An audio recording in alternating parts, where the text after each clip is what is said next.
Maharashtra assembly के अहाते में सिक्योरिटी सख्त कर दी गई है। जुमेरात को महाराष्ट्र असेंबली के अहाते में सियासी जमातों के हामियों के दरमियान तसादुम के पेश नज़र महाराष्ट्र असेंबली के बाहर सिक्योरिटी सख्त कर दी गई है। अब असेंबली के अहाते में दाखिल होने के लिए चेकिंग मशीनों से गुजरना लाजमी कर दिया गया है। तमाम लोगों के आई कार्ड्स भी चेक किए जा रहे हैं। पुलिस फोर्स पूरी चौकसी के साथ तैनात है।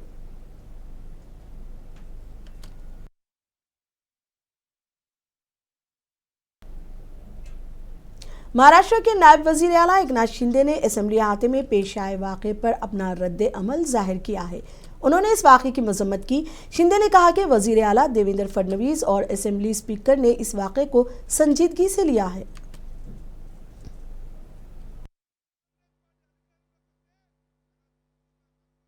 आणि विधानसभेच्या सभागृहाच्या प्रिमाइसेसमध्ये आतापर्यंत घटना घडली नव्हती। सार्वभौम सभागृह आणि अक्षम्य आहे।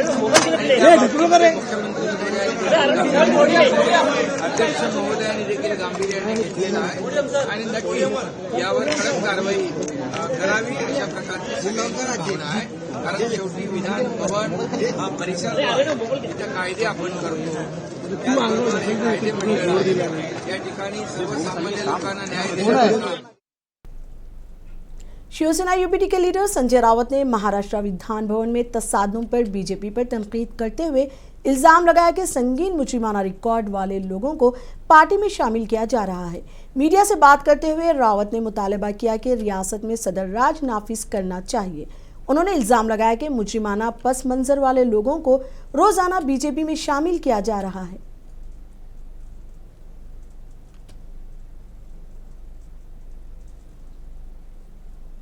जो साख है वो मिट्टी में मिलाने का काम देवेंद्र फडणवीस जी के नेतृत्व में जो सरकार चल रही है वो सरकार ने किया है।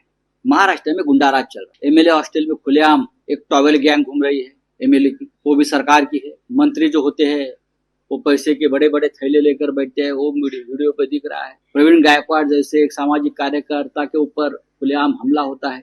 सभी गुंडे इस राज्य के जमा करके भाजपा बीजेपी में शामिल हो रही है। ये होने के बाद आप क्या उम्मीद करते हैं कि विधानसभा में क्या होगा?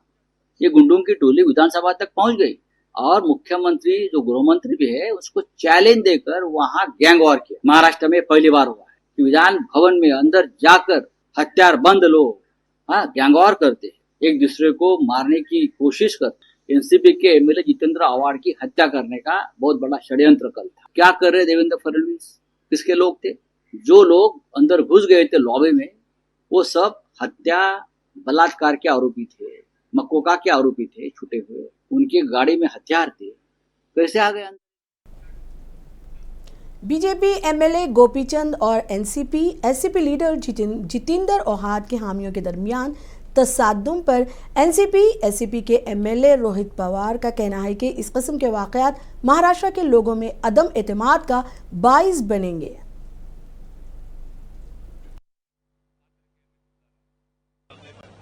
ये देखो, ये जो नया आका है ये सांगली का आका है, आमदार है। कल अगर आप देखो ये जो पवित्र ठिकान है, ये जो विधिमंडल है, यहाँ पे भाड़े पे गुंडा लाया गया। 4 लोग थे। अवार्ड साहब पे अटैक करने का प्लानिंग था ऐसे हम सबको लगता है, क्योंकि उनको व्हाट्सएप और मैसेज पे धमकी आई थी ये नए आका के कार्यकर्ता के माध्यम से। उनके मां के बारे में, बहनों के बारे में, लड़की के बारे में अवार्ड साहब के बहुत लो लेवल पे जाके कमेंट्स थे।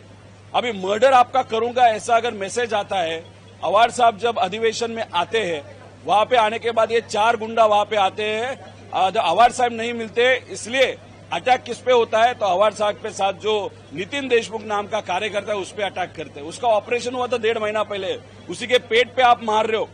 और ये जो नया आका क्या करता है तो दूर से सिर्फ ऐसे इशारा करता है और ये 4 गुंडा वहां पे मारामारी करते हैं। ये 4 गुंडा अंदर आए कैसे?